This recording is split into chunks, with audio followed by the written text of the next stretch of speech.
Sir हम अपने आसपास के लोग जिनको हम सर फैमिली मानते हैं, कुछ और मानते हैं सर, उनसे एक्सपेक्टेशन रखते हैं सर, उनको चेंज करना चाहते हैं अपने अकॉर्डिंगली।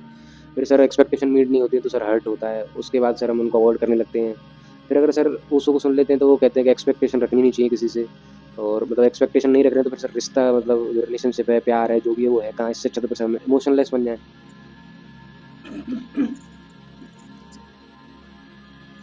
अब रिश्तों में तो ऐसा होता ही है कि कभी आपकी एक्सपेक्टेशन मीट कर रही है, कभी नहीं कर रही है, कभी आप उसकी बात नहीं मान रहे, वो आपकी बात नहीं मान रहा है। मतलब ये है कि रिश्ते हैं तो क्लेश तो होगा, ये तो बात पक्की है। अब ऐसी कंडीशन में जो आजकल के युवा हैं वो तो यही सोचते हैं, इससे अच्छा तो ये है कि इमोशंस को फील ही ना करें।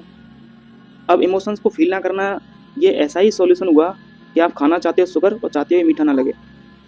और ऐसा कैसे हो सकता है? क्योंकि ये एग्जाम्पल मैंने इसलिए दिया है कि आप ह्यूमन्स हैं और फिर आप इमोशंस फील ना करें, तो ये तो आप मजाक कर रहे हो। या तो आप अपने साथ मजाक कर रहे हो या फिर समाज के साथ मजाक कर रहे हो। अब आप लोग ये तो सोच रहे हो कि आप लोगों को जेलेसी फील हो रही है, जेलेसी फील हो रही है ना, कंपटीशन फील हो रहा है, ठीक है, लोगों की अगर गलतियां हैं तो उनकी बुराई करने का मन कर रहा है। मतलब जितने भी लोगों के नेगेटिव एस्पेक्ट होते हैं उनके बारे में तो हम सोच लेते हैं, ठीक है साहब ऐसा है ऐसा है ऐसा है, और इसलिए हम जो है इमोशन लेस हो जाते हैं। लेकिन इसका दूसरा पहलू भी तो देख सकते हैं। अगर व्यक्ति केवल और केवल नेगेटिव टॉपिक्स को लेकर के सोचता रहेगा तो 24 घंटे उसके अंदर नेगेटिविटी ही आएगी। लेकिन लाइफ का जो दूसरा पहलू है वो क्या हो सकता है? इमोशनल इंटेलिजेंट बन जाओ ना, बात खत्म हो जाएगी, आप हर्ट होना बंद हो जाओगे।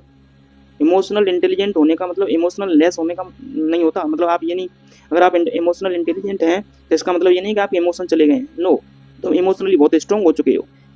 ऐसा कोई नहीं सोचता, सोच लेंगे तो फिर तो वो इंटेलिजेंट पर्सन हो गए। तो भैया आईक्यू के साथ साथ में आपका ईक्यू भी अच्छा होना चाहिए। ये बहुत बड़ी इंटेलिजेंट की बात है कि आप सोच रहे हो कि हम इमोशन लेस हो जाएं, बहुत अच्छी बात है ये। इन लोगों को ये सोचना चाहिए कि भैया आप इमोशन से कितनी दूर भाग सकते हो। अब जब जब आप अगर 2 घंटे तक टॉयलेट को रोक के बैठे हो ना, और जब आप टॉयलेट करने के बाद फ्री होंगे तो आपको जो रिलैक्स होगा, रिलैक्स फील होगा, वो भी इमोशन ही है। उसे क्यों फील कर रहे हो? फिर मत करो, कष्ट फील करो। तो इसमें मेरे कहने का मतलब ये है कि व्यक्ति को अपने जीवन में नेगेटिव एस्पेक्ट को छोड़ के जो पॉजिटिव एस्पेक्ट होते हैं उनके बारे में सोचना चाहिए। क्योंकि रिश्तों में तो कमियां चलती रहती हैं। रिश्तों में सबसे ज़्यादा ज़रूरी चीज़ होती है वो इग्नोर करना होता है। अगर आप इग्नोर नहीं कर सकते तो आप रिश्ते को पाल भी नहीं सकते। क्योंकि रिश्तों में हमेशा जिस भी व्यक्ति से मैं मिलूंगा या आप जिस भी व्यक्ति से मिलोगे वो सबसे समझदार व्यक्ति होता है। तो समझदार व्यक्तियों को जो दूसरे नासमझ व्यक्ति हैं उनके लिए उनकी गलतियों को इग्नोर करना चाहिए, क्योंकि आप तो कभी गलती करते नहीं, ठीक है। अब जो पॉजिटिव एस्पेक्ट हो सकते हैं वो क्या क्या हो सकता है?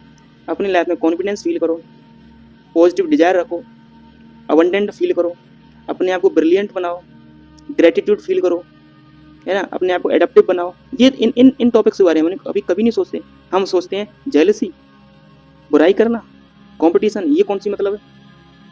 भैया अगर आपको लाइफ को सही तरीके से जीना है तो इमोशनल इंटेलिजेंट बनने की कोशिश करो। इसके लिए बहुत सारी बुक्स हैं, वो बुक्स आपको पर्याप्त सिखा देंगे जिससे आप अपनी लाइफ को अच्छे से जी सकते हो।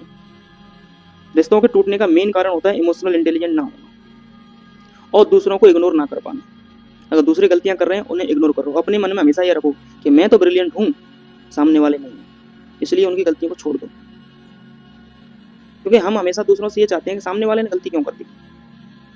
अब वो सामने वाला जो व्यक्ति है वो ऐसा इसीलिए सोच पा रहा है क्योंकि वो खुद को सबसे बड़ा इंटेलिजेंट मानता है, जबकि वो गधा है। वे तो दूसरी गलती को नहीं छोड़ पा रहा, तो काय का इंटेलिजेंट है?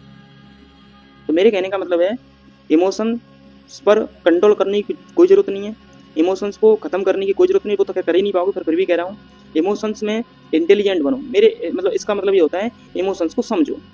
अगर किसी चीज़ को समझ लिया जाता है तो व्यक्ति उस चीज़ से मुक्त हो जाता है, फिर वो चीज़ परेशान नहीं करती। आप जेलेसी को समझ लो, फिर आपको जेलेसी फील नहीं होगी। अगर आपके परिवार में से कोई बहुत ज़्यादा आगे बढ़ जाता है, जैसे कि प्रेजेंट टाइम में अगर कहें तो गवर्नमेंट जॉब पा लेता है, तो लोगों को जेलेसी फील होती है, लेकिन जेलेसी को समझ लो फिर फील नहीं होगी, फिर आपको पॉजिटिव ही फील होगा, आप उसकी तारीफ ही करोगे। तो लाइफ को पॉजिटिव एस्पेक्ट में जियो, ना कि नेगेटिव एस्पेक्ट में। और इमोशनलेस बनने वाली बात तो क्या ही कहें।